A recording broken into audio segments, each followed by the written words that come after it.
Bismillahirrahmanirrahim. Assalamualaikum warahmatullahi wabarakatuh. Perkenalkan, saya Ahmad Efrizal Amrullah, dosen pada program studi ilmu keperawatan Fakultas Ilmu Kesehatan Universitas Dr. Subandi Jember. Saya mengajar sesuai dengan bidang keilmuan yang saya miliki, yaitu keperawatan dasar. Dan salah satu mata kuliah yang saya ampu adalah mata kuliah falsafah dan teori keperawatan yang akan saya paparkan dalam kesempatan kali ini. Mata kuliah falsafah dan teori keperawatan merupakan mata kuliah wajib dengan bobot 3 SKS teori. Mata kuliah ini dapat diambil oleh mahasiswa pada awal perkuliahan, yakni pada semester 1. Fokus pada mata kuliah ini membahas tentang filosofi dan paradigma keperawatan serta teori keperawatan beserta penanaman nilai-nilai profesional perawat. Setelah mengikuti kegiatan pembelajaran pada mata kuliah ini, mahasiswa diharapkan memiliki kemampuan, yaitu mahasiswa mengetahui dan memahami falsafah, sejarah keperawatan dan teori keperawatan, kemudian menguasai konsep keperawatan sebagai landasan dalam memberikan asuhan keperawatan sesuai dengan standar asuhan keperawatan secara komprehensif dan aman, serta mahasiswa menyadari bahwa perkembangan profesi dilakukan melalui belajar sepanjang hayat. Kemudian sebagai upaya dalam mendukung capaian pembelajaran tersebut, saya menggunakan beberapa sumber sebagai referensi, diantaranya ada buku, kemudian juga dari beberapa artikel ilmiah. Dari buku contohnya Potter and Perry dengan judul Fundamentals of Nursing. Kemudian ada juga dari Kozer dan Bergwan dengan judul Fundamentals and Nursing, Concepts, Process and Practice. Kemudian ada juga beberapa dari artikel ilmiah yang mendukung dari materi pembelajaran yang dipelajari. Metode pembelajaran dari mata kuliah falsafah dan teori keperawatan ini menggunakan metode TCL atau Teacher Learning Center, di mana dosen sebagai narasumber beserta penugasan terkait tema dan materi yang dipelajari. Materi perkuliahan saya lakukan dengan tatap muka secara langsung melalui penyampaian bahan tayang dalam bentuk PowerPoint dengan menggunakan metode ceramah, diskusi, dan tanya jawab dengan mahasiswa. Sebagai upaya meningkatkan interaksi dan keaktifan mahasiswa, saya memberikan pertanyaan kepada mahasiswa terkait dengan materi yang saya sampaikan ketika pembelajaran sedang berlangsung, dan saya memberikan kesempatan kepada mahasiswa untuk berpikir serta memberikan pendapat terkait pertanyaan yang disampaikan. Kemudian, jika dalam penyampaian materi dirasa ada yang kurang jelas, saya mempersilahkan mahasiswa untuk bertanya secara langsung. Dan di akhir pembelajaran, saya memberikan kesempatan diskusi dan tanya jawab. Kemudian untuk asesmen atau penilaian dari mata kuliah falsafah dan teori keperawatan ini terdiri dari 4 jenis penilaian. Yang pertama, ujian tengah semester dengan bobot 30%, ujian akhir semester dengan bobot 30%, kemudian diskusi sebanyak 20%, dan nilai tugas 20%. Berikut saya sampaikan contoh salah satu video pembelajaran mata kuliah falsafah dan teori keperawatan dengan topik teori model konsep Jane Watson, yaitu konsep dan teori caring. Mari kita simak bersama-sama.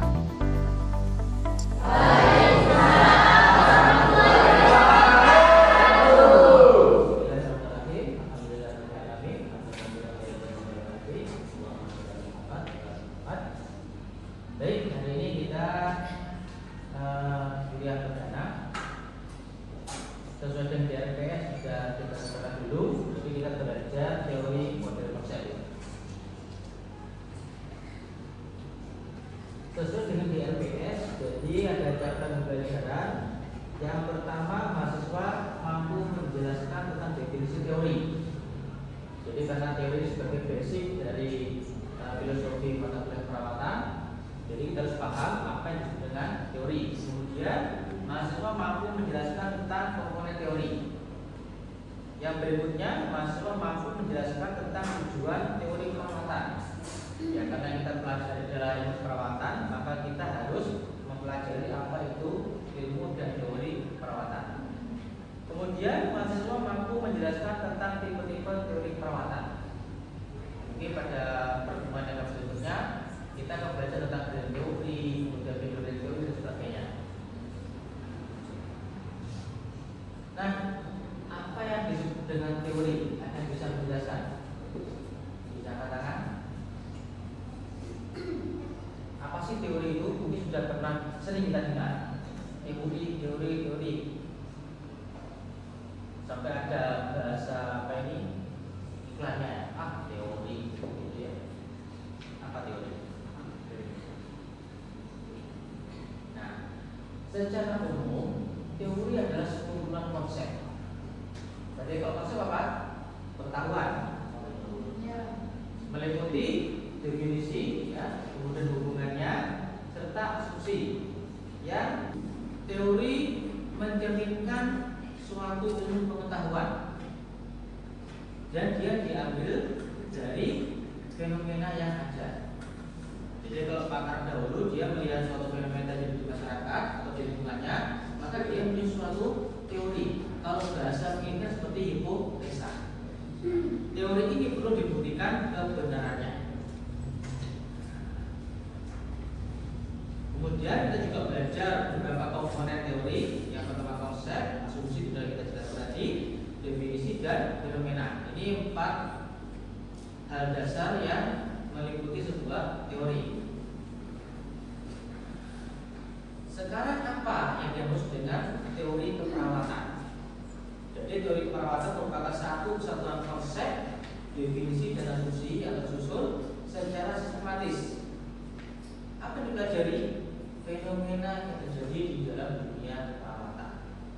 Mulai dari kita sendiri sebagai perawat, kemudian klien sebagai subjek keseluruhan perawatan, dan masalah-masalah apa yang terjadi ketika kita melaksanakan pekerjaan sebagai seorang perawat. Kenapa sih teori ini diperlukan? Ya, secara umum kita bekerja karena kita mempelajari sesuatu yang ilmiah. Tidak katakan ilmiah berarti ada landasannya, ada sumbernya, ada referensinya. Contoh misalkan, bagaimana kita membuat suatu kasus perawatan? Oh, di sana ada pengkajian, ada apa sama pengkajian? Perumusan, diagnosa, kemudian ada rencana intervensi, kemudian tindakan implementasi, dan terakhir adalah evaluasi. Nah, 5 hal ini kita tidak asal membimbing aja. Bagaimana cara pengkajian? Nah, di sana ada teori. Bagaimana cara melakukan anamnesa, cara melakukan pemeriksaan fisik dan sebagainya. Begitu juga dengan perumusan, diagnosa sampai evaluasi. Nah, dikatakan sebagai suatu ilmu praktek asuhan perawatan profesional. Baik, itu singkat tentang penjelasan teori. Sekarang kita sedikit belajar teori dari salah satu pakar keperawatan, yaitu Jim Benson. Nah, Jim Benson ini beliau sebagai seorang pakar bidang perawatan mencetuskan suatu teori caring. Jadi teori caring adalah teori yang berbasis bagaimana seorang perawat ini memperlakukan kliennya atau pasiennya penuh perhatian berdasarkan kasih sayang. Di sini Jim Benson mencetuskan ada integrasi 4 bagian dari kita, bahwa manusia sebagai makhluk bio, psiko, sosio, dan spiritual. Nah, 4 aspek ini memerlukan perhatian, ya, perhatian, dan tidak bisa kita berfokus pada salah satu aja, misalkan aspek biologi saja, sementara 3 aspek yang lainnya kita kesampingkan. Tidak bisa. Beda dengan mesin. Kalau mesin dia aspek biologis, dia nggak punya jiwa. Ada mesin punya jiwa? Ada. Ya, kemudian mesin bisa vibrasi? Tidak. Apalagi mesin punya spiritual? Tambah tidak ada. Ya mungkin kalau sekarang secara digital ada teknologi AI, tapi dia bukan suatu manusia pada utuh dan sebenarnya. Nah, Jim Lessing ini mempunyai teori caring atau human science dan human care, dan berfokus pada karakter faktor yang berasal dari persepsi humanistik, kemudian didasari oleh dasar ilmu pengetahuan ilmiah. Jim Lessing mengusulkan teori 7 asumsi tentang ilmu pengetahuan dan 10 karakter utama. Di dasar asumsinya tadi sebelum kita sebutkan teori ada asumsinya. Apa sih asumsi itu? Asumsi adalah pendapat pribadi. Jadi asumsi beliau, asas perawatan dapat ditunjukkan secara efektif dan dapat dipraktikkan secara interpersonal. Artinya interpersonal dari hubungan antar sesama manusia, bisa hubungan langsung ketemu atau bukan, atau kalau sekarang digital kita bisa pakai video call atau hubungan tidak langsung. Dan fokusnya dari karakter faktor ini adalah human satisfaction atau kepuasan konsumen. Makanya kalau nanti ada praktek sebagai perawat, jangan kaget kalau pasien ini kadang minta diperhatikan lebih. Karena kalau kita tidak perhatian, maka kita dituduh cuek. Oh, perawat tidak perhatian, tidak care, kalau bahasa gaulnya.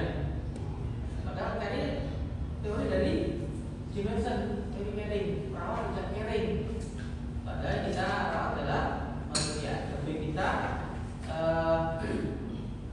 tunjukkan sisi humanistik. Dan berdasarkan teori caring ini, aspek atau soal perawatan bisa efektif dan efisien. Karena apa? Kita aja kalau minta diperhatikan, terus diperhatikan sama teman kita, apa kita berikan? Kita akan berikan perhatian balik, sehingga tercipta suatu hubungan yang harmonis. Makanya kalau kita berhubungan pasien, pasti juga akan perhatian sama kita. Misalkan, tapi gini ya, perhatian tidak berarti pilih kasih. Oh, ini saudara saya perhatikan lebih. Yang lain tetangga saya, tidak ada hubungan keluarga, tidak begitu juga. Ya. Kita berikan perhatian yang sama. Ada prinsip justice, keadilan. Mau keluarga, mau tidak, mau orang lain, ya, mau satu keyakinan, mau beda keyakinan, yang namanya hubungan perawat dengan klien tetap harus seimbang, harus adil. Nah, sehingga apa? Respon aspeknya akan berjalan dengan baik. Jadi kalau kita menjadi data kepada pasien kita harus berikan perhatian.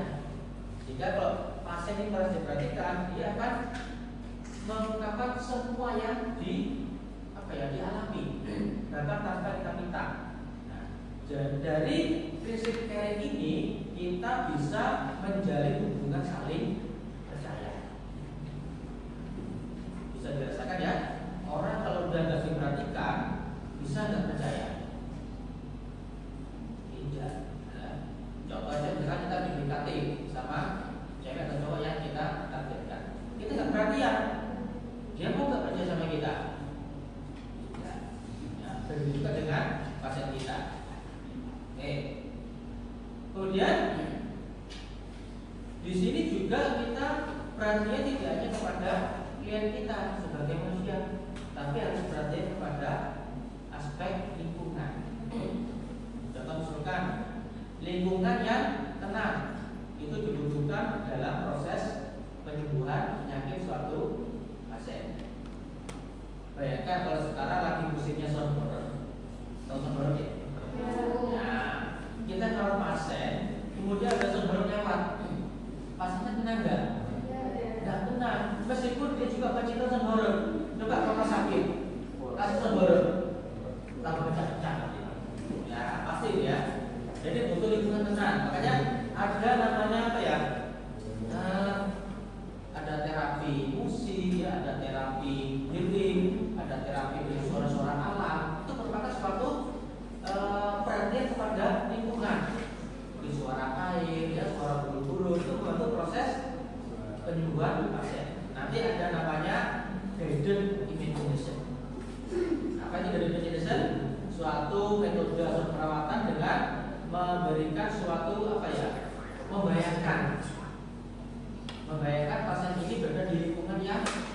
dia sukai, mau di pantai mau di hutan terserah. Intinya aspek caring atau perhatian itu perlu kita berikan kepada pasien kita secara paripurna. Apa sih paripurna? Paripurna secara menyeluruh, bio, psiko, sosio, dan spiritual. Sehingga apa? Kita akan mendapatkan apa sih inti dari perawatan. Makanya kalau filosofi, kalau dokter itu cure atau curing, apa curing? Mengobati. Kalau perawat itu caring atau care, merawat atau memedulikan. Jadi bedanya itu antara dokter dan perawat. Kemudian ada juga 10 karakter. Jadi karakter yang faktor-faktor yang membentuk hubungan antara perawat dan pasien. Yang pertama membentuk nilai altruistik. Apa altruistik? Altruistik adalah kemampuan mengungkapkan perasaan. Perawat boleh nggak mengungkapkan perasaan pada pasiennya? Boleh, tapi bukan perasaan yang spesial. Perasaan, Pak, Bu, saya ingin merawat Bapak atau Ibu. Menunjukkan sikap terbuka. Pasien pun sama seperti itu. Suster, saya minta dirawat, silakan. Anda butuh informasi apa dari saya? Itu namanya sikap altruistik. Kemudian faith hope, artinya apa? Harapan. Kita menunjukkan dengan harapan kerjasama antara pasien dan perawat, maka tercipta hubungan yang harmonis. Sehingga dalam melaksanakan asuhan perawatan bisa terjadi harmonisasi antara klien dan perawat. Kemudian mengembangkan sensitivitas. Di sini artinya apa? Sensitivitas, sensi, peka, kepekaan. Jadi kalau perawat peka terhadap kebutuhan pasiennya, kalau pasien peka kepada tugas-tugas seorang perawat. Nah itu, kalau sudah nggak peka, nggak akan terjadi proses asuhan perawatan. Ya. Makanya perlu prinsip care atau peduli. Kemudian membangun hubungan helping trust. Apa helping trust? Saling membantu. Perawat butuh data pasien, pasien butuh dirawat oleh perawatnya. Dihubungi balik. Kemudian membantu meningkatkan ekspresi. Perawat akan mengekspresikan rasa penghargaan kepada pasiennya. Pak, Bu, terima kasih sudah memberikan data yang kami butuhkan sebagai dasar memberikan asuhan perawatan kepada bapak atau ibu. Pasiennya gimana? Suster atau mas perawat atau mas mantri, terima kasih sudah memberikan layanan kepada kami.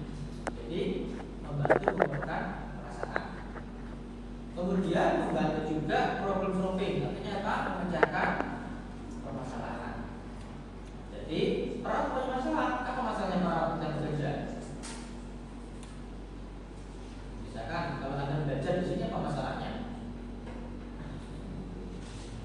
Stres, ya kan? Stres karena belajar. Nah kalau perawat stres karena pekerjaan, dia harus dituntut bisa menggali masalah pasiennya. Pasien juga punya masalah, apa masalahnya? Stres dengan kondisi sakitnya. Jadi semua sama-sama memiliki masalah. Selama manusia hidup siapapun itu pasti punya masalah. Tapi masalah bukan untuk dilarikan, untuk dihadapi dan diselesaikan dengan cara yang baik. Kemudian meningkatkan belajar. Nah, jika kita mengamalkan suatu ilmu, maka ilmu tadi tidak akan berkurang. Seiring dengan pengalaman, maka ilmu tersebut akan bertambah. Kemudian menyediakan dukungan, baik dukungan fisik, mental, sosial, dan spiritual. Membantu memenuhi KDM. Apa KDM? Kebutuhan dasar manusia. Nah, kebutuhan dasar manusia. Apa saja isinya? Nanti masalah KDM, nanti ada teori lagi dari pakar perawatan.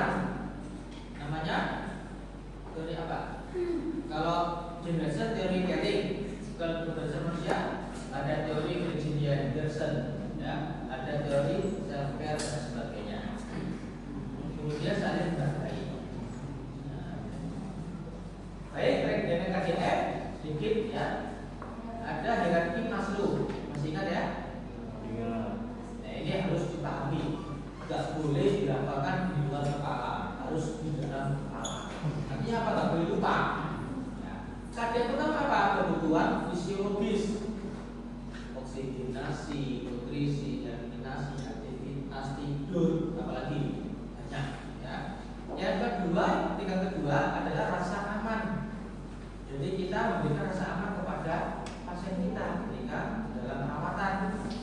Ya, aman dari kejadian kecelakaan kerja, aman dari hal-hal yang tidak diinginkan, aman dari lingkungan dan sebagainya. Kemudian kasih sayang tingkatan ketiga. Kasih sayang di sini bukan berarti hubungan antara dua insan, bukan. Kita dengan pasien kita juga perlu membina hubungan saling percaya.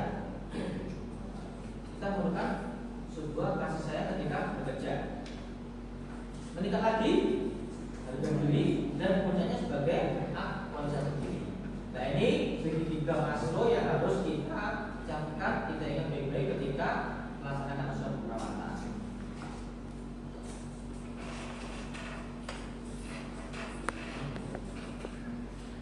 Ya.